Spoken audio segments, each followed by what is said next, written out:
I've got my cute little pudding cup. I've got my fairy lights going. I made this little book nooker thing the other day. Yeah, I made like cozy little vibes.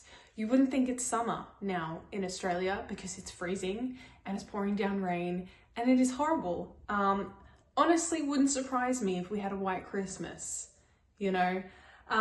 Here's hoping that we have actually a white Christmas. That would be amazing. It is December. It is the last month of the year and I cannot believe it. This year has flown.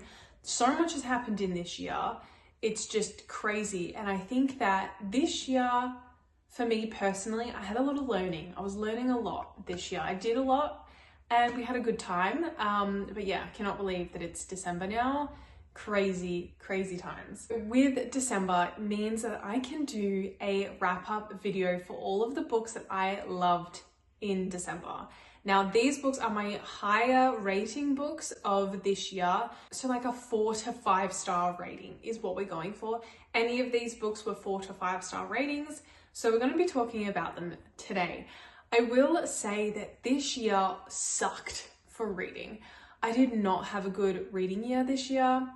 Firstly, my goal for reading was 60 books and I did not hit that at all. I'm like 20 books off, which is really upsetting. I have just a goal to read like more books every year, but yeah, I did not hit the mark this year at all. I also DNF'd a lot of books. There was barely any books that I actually enjoyed. And thirdly, I feel like I had like too many reading slumps where I was just not reading at all.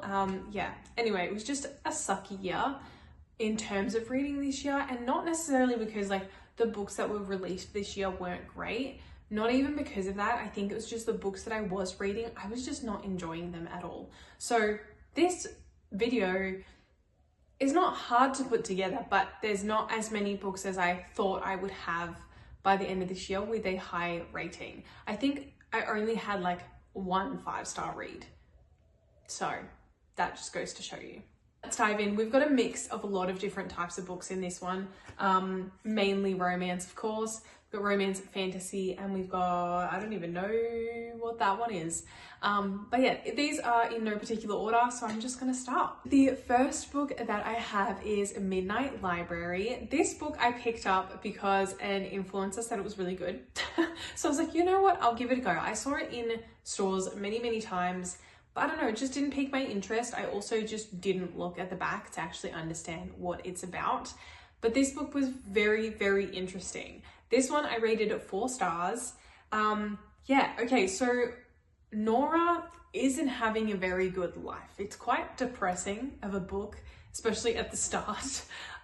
Very depressing, but she goes into this place called the Midnight Library where she gets to pick a life, basically. Every single book is a different life that she could have lived based on different decisions that she had made. So I think we all know in life that sometimes we get that what if I went overseas instead of staying home, or what if I did this, or what if I married that guy and not this guy, or took this job and not that job. I think we have a lot of what ifs in life. Basically, that is what it is. So she has the opportunity to live many different lives, and then she goes into these lives, and some of them she realizes that she actually doesn't like and doesn't enjoy, and a lot happens in these lives. She realizes that because she's made this particular decision, that means this like her family member had died. She's not happy with that life. She like dies and goes back to the Midnight Library and chooses another life. Anyway, at the end, there's a very happy twist to it, but this was just a really interesting book. As you can see, I folded down many pages. There's a lot of quotes in this book that I really loved. Yeah, but this was an interesting book and very different. I would say that it was almost like a self-help book, but fictional, if that makes sense. Okay, I also forgot to mention that I did have a couple of rereads this year. One of them being The Things We Leave Unfinished. This book I loved. When I first read it, I gave it 5 stars, and the second time reading it, I read it about 4 stars. I think the first time I definitely had a better experience, but the second time I read it, I understood it more, if that makes sense. So this is a dual POV. It is a famous author comes along and he wants to write a story about this particular girl's grandmother and her love story in her life. So this particular girl is then helping him write the story to make it better. And then I think they're also turning it into a movie. So it's like a screenplay. It also flicks between the present and the past because it goes into the grandmother's life and her love story, and then flicks back into the present of the love story that's going on. So yeah, I would say it's enemies to lovers. I do really, really love this book. It is based in like war times. But yeah, this book it makes me cry every single time I read this damn book. I cry. But I love it. And it's a beautiful book and it's very well written. And it's actually a Rebecca Yarros book, which I didn't know until I read Onyx Storm, and then I picked this one up and I was like, oh my gosh, Rebecca Yarros. So this is one of her earlier releases. If you haven't read this book, definitely go check it out. Like, I loved this book. It was my top book last year or the year before. Yeah, I think it was the year before last. But yeah, loved this book. Another book that I reread was Book Lovers by Emily Henry. This book, when I first read it, I didn't actually like it. It wasn't doing it for me. But reading it the second time around, oh my gosh, I loved it so much. I rated this one a 4.5 star. So cute. Like, everything in this book is just like, we need it. Like, there's something going on between the two sisters in this book. So they go to a small town which was spoken about in a book. So where a particular book was based, they decided to go to this small town and just have a bit of a vacation. One of the sisters works really hard. The other one is currently pregnant, as has kids and a husband and everything. So she just needs to take a break from all of that. Yeah, anyway, I love this book. The banter in this book was phenomenal. It was everything that I ever need in a romance book. If the banter's good, you've got me. Anyway, banter was fantastic in this book. I would say it's a small town romance because she kind of talks about, you know, like in the Hallmark movies and like other small town romance books where it's like the main city chick goes to a small town and like falls in love with the small town atmosphere and everything like that. It's kind of like that, but then she doesn't like the small town at all. So anyway, it's really, really cute. Nora is a literary agent and the other guy, Charlie, is an author.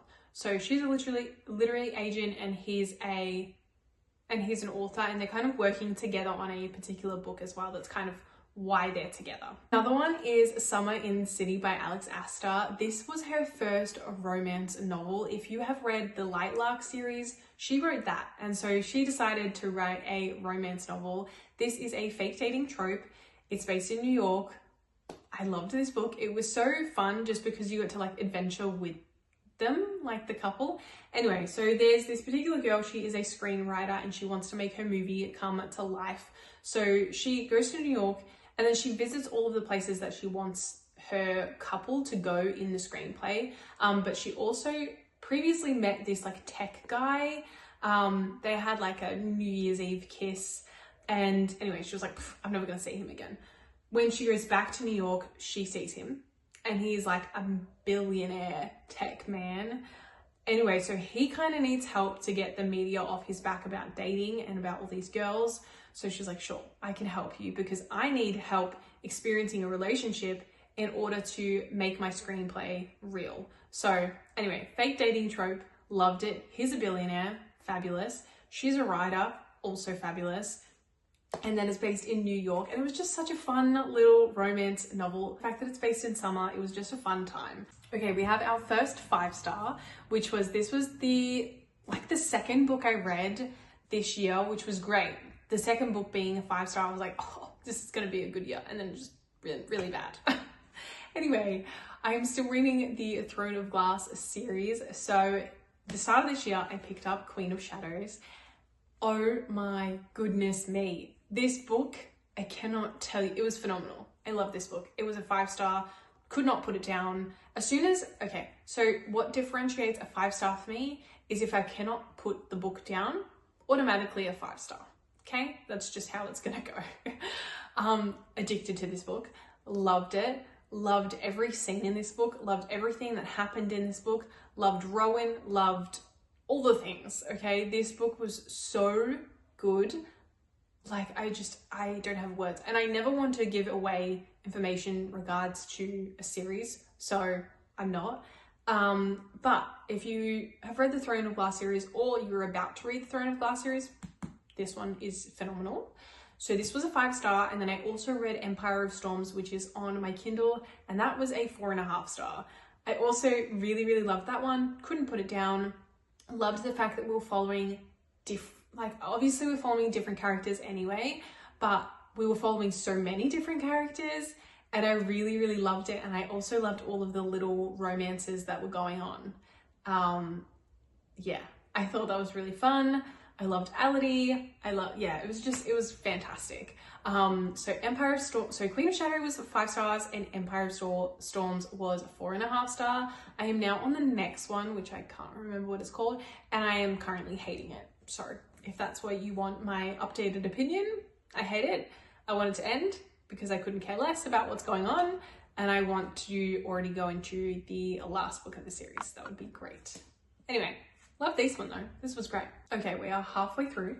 The next one was released this year, and that of course is Fearless by Lauren Roberts. This wrapped everything up in a neat and tidy bow of the Powerless trilogy. If you have not read this series, loved this series, adored this series. This, however, was my least favorite. Well, if you're counting Fearful, I hated that one. Did not really enjoy that one. But if you're counting it in the trilogy, Fearless was probably my least favorite. I think in ranking terms, it literally goes Powerless, Reckless, and Fearless. So yeah, I liked Fearless. I gave it like a 4-star. I liked that we wrapped everything up. I would have liked to have more Kai and Peyton in it and more romance in regards to them, because I feel like we just kind of ended the book and skipped over it. But I did love all the twists and everything made sense now. I'd love to go reread this series knowing what's actually happened. So I loved all the twists. I thought they were great. I loved that we followed, Kit, Kai, and Peyton. I thought that was great. And I loved that everything was wrapped up, and that was really, really good. But I would have preferred some more romance. I also, when she was doing like the quests, okay, this is like an interesting opinion. When she was doing the quests, I would have loved to have more detail in her doing the quests, because I feel like she just killed everything and then like won the battle and that was it. But there was no actual details. But I do know that in the last 2 books, there was a lot of details in regards to like fighting and doing all the trials and all of that. But that's the part that I enjoyed. So I think that if they had more of that in here, then it would have been a 5-star. Same with like the romance element. If it was as romantic as the other 2, I would have rated it a 5-star, but it was still a great book. Right, I have another 5-star read of this year. This was a very close second to my top for 2025. The fact that this is a debut novel shocked me. And it's a 5-star. Are you kidding me? I mean, I guess it's like Lauren Roberts, right? Like Powerless was a debut novel, and that was freaking amazing. So every time that someone is a debut author or whatever, and they write a 5-star book, and it's better than half the authors that have been around for years, I'm like, phenomenal. You're doing a great job. And I can't wait for her next book to come out. Anyway, and that is Katie Holt's Not in My Book. I picked this up because I was like, this is a really cute cover. It's giving like Pride and Prejudice a little bit. Anyway, this book was so, so good. I loved it, and I can't wait for anything else she writes. This is a fun little enemies to lovers romance. I loved it. In a writing course in uni, and she writes very romantic stuff. He doesn't. He thinks that romance is just some cheap, easy way, that it's no talent in writing a romance novel. Anyway, they hate each other. They always pick on each other in class. They just hate each other. Anyway, so the teacher assigns them to work together on writing a book. So they write their book together, and yeah, it's enemies to lovers. So it's really, really cool. And then the book that they're writing is actually about them, but they don't really pick it up until like a little bit later. Anyway, so they end up writing all about their feelings for each other. I loved it. It was great. And I'm a sucker for enemies to lovers. I really, really am. So this book was phenomenal. It was also a 5-star read. So easy to read. Didn't want to put it down. Was just great. Oh my gosh. We also have another debut novel this year.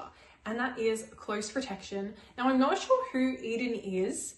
Apparently, she's like a TikTok, BookTok girl. I should really look her up.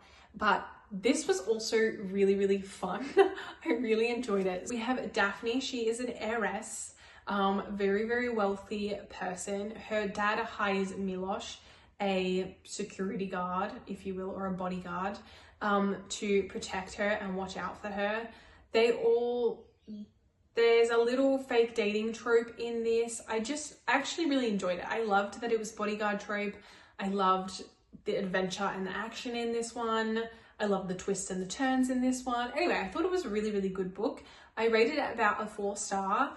It was honestly on the cusp of like a 3.5, 4-star. So yeah, it was about a 4-star.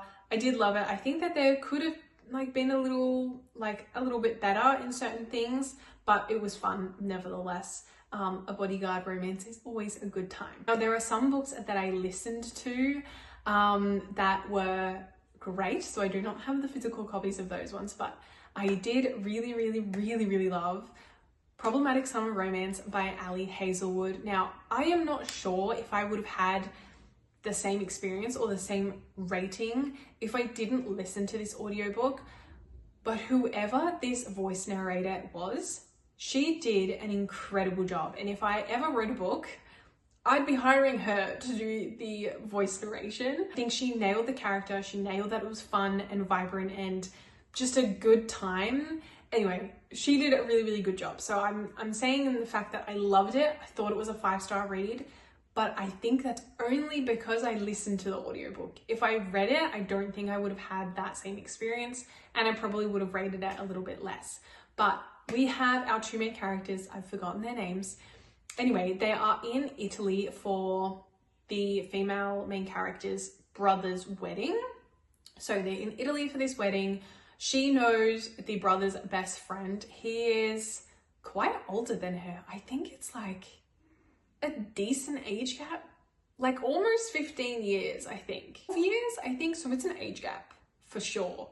But you know what? I kind of liked it. I kind of liked that we had an age gap. I don't know if it's because like between me and my husband, we have 8 years. So yeah, sue me. I love an older man. They're in Italy for this wedding. She knows the brother's best man. She kind of has a weird history with him of like, she's liked him, but he's never really liked her that she knows of. Anyway, but they've kind of been friends and he's always helped her out in many different ways. Yeah, it's a whole kind of thing. They have past history, but not like romantic history. Anyway, there's some fun little adventures that happen in Italy. I love that it's like a destination book. Love it because it gets me like, I live vicariously through them and I get to travel Italy. Another book that I was quite surprised that I liked was The Bodyguard. Now, my sister read this one while she was on vacation and she goes, Nat, you have to read it. It was actually really good. I was like, okay, sure, I'll read it.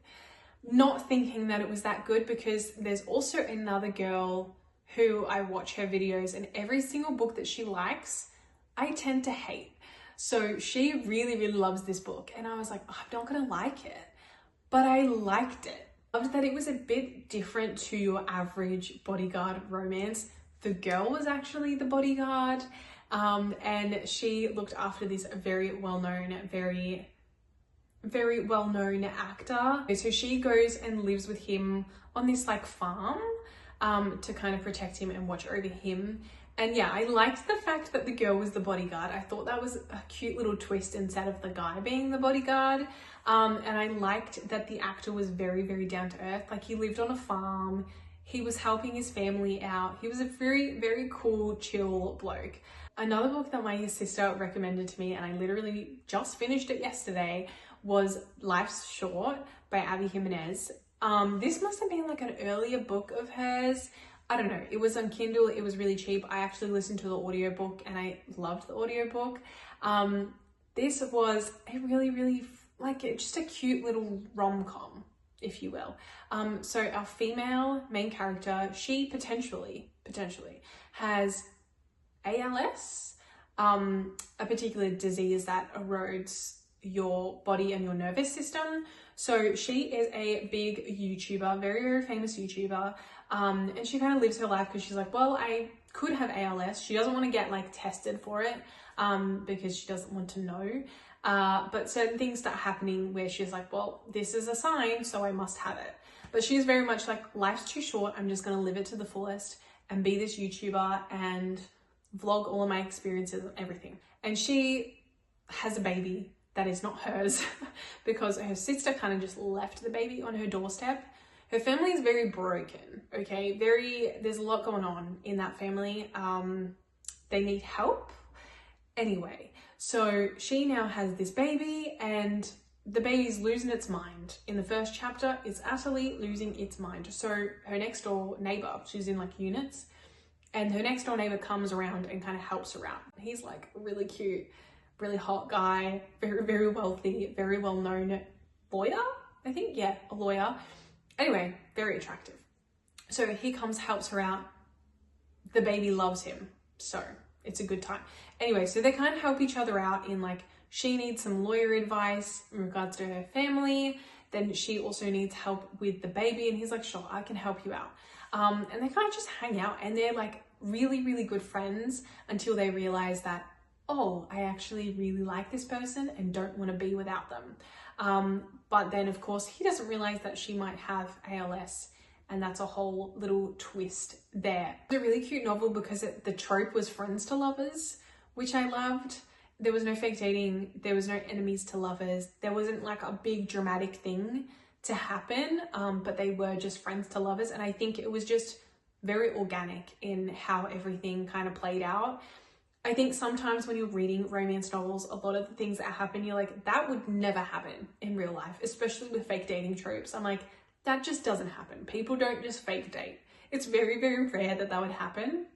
But this book, it was like, yeah, I see all of this happening in real life. And I think that's what made it really. All right, we have come to the final book. The final book, a 5-star book, and my top book for 2025. I love this book. Every time I love this book. I couldn't put it down. I highlighted so many quotes in this book. This book made me cry, made me laugh, made me smile. I recommend this book to literally everyone.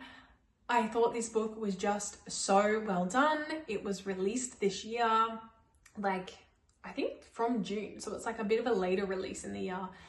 But I honestly love this book and I couldn't think of another book to put first for 2025. And this book just takes the cake. Honestly, I would rate it 10 stars if I could. And that is Say You'll Remember Me by Abby Jimenez. This book was just phenomenal. As I said, it made me cry, made me laugh. There was cute little banter in it. There was a fun little adventure in it. I loved our two main characters in it. I thought they were just gorgeous people. Again, not like an enemies to lovers, not a dramatic thing to happen. But yeah, this book was just beautiful. And there were so many beautiful quotes about love and about life in this that I just treasured and I underlined and highlighted and all of the things. And I have actually spoken about this book in many videos prior this year, so I think this one definitely takes the cake. Okay, so just a bit of a recap. So we've got Xavier, who is a vet. He's very, very attractive man. And there's also Samantha, and she takes her dog to the vet. That's kind of how they meet. She was a bit of an asshole to him at the start, but it's all fine. And then he asks her on a cute little date. Then she has to move, but she doesn't tell him that she has to move, but they're kind of dating for a little bit. They go on little dates and then she goes, well, I'm moving to California. See you never. So then she moves and then they're kind of like, well, I want to have this like long distance relationship. She moves because of her mum. Her mum has dementia and she needs to go help out her mum and help out her family. So she moves there and then they're kind of trying to make long distance work, but it's not really working very well. And then he ends up moving there as well to start his own clinic. but the clinic is just keeping him really busy, and so they can never see each other. And then the mum that has dementia is having a really hard time. So it's just everything feels like everything's going wrong in this world. That is just like so many things are keeping them apart, but they work so hard to be together. Again, very, very similar to our other Abby Jimenez book of it's a very much a real life scenario. I can see this happening. I can see the long distance happening. I can see like your mum getting dementia and things not going well at work, and you're just like constantly pushed away from the person that you love and the person that you want to spend time with. So yeah, this book to me was very real worlds. I think our couple and our two main characters in this book were beautiful human beings that just wanted to love each other and to make it work.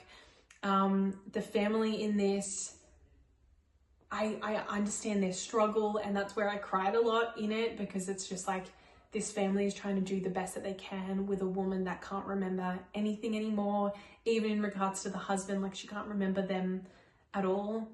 Anyway, I thought it was a beautiful book. I rated it 5 stars. If I could rate it more, I would. Like, it's honestly a 10-star book. Again, the banter in this book was great. I couldn't put it down. It made me feel every single emotion, and I highlighted so much in this book and underlined so much in this book. So it has to be my favorite for 2025. Okay, that is all of my top rated books for 2025.